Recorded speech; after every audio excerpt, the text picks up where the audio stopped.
আজকের ভিডিওটা একদমই ইনস্ট্যান্ট পোস্ট করছি। জাস্ট একটি ঘটনা দেখলাম এবং মনে হলো আপনাদের সঙ্গে এটি শেয়ার করি।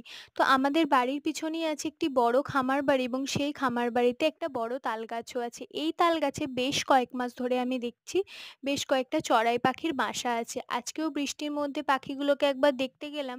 দেখলাম বৃষ্টিতে ওদের অবস্থা ভীষণ খারাপ হয়ে গেছে ভিজে। তো মনটা ভীষণ খারাপ হলো ওদের জন্য। কিন্তু কিছু তো করার নেই বলুন, ওদের জীবনটা তো এরকমই।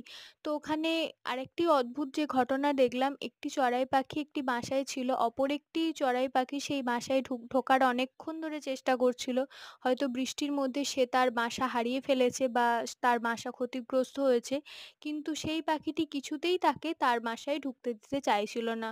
তো আমার দেখে এটা একটু অবাকই লাগলো। জানি না পাখিদের ভাষা কি, আপনাদের দেখে কি মনে হচ্ছে? এই ভিডিওটা অবশ্যই আমাকে কমেন্টে জানাবেন।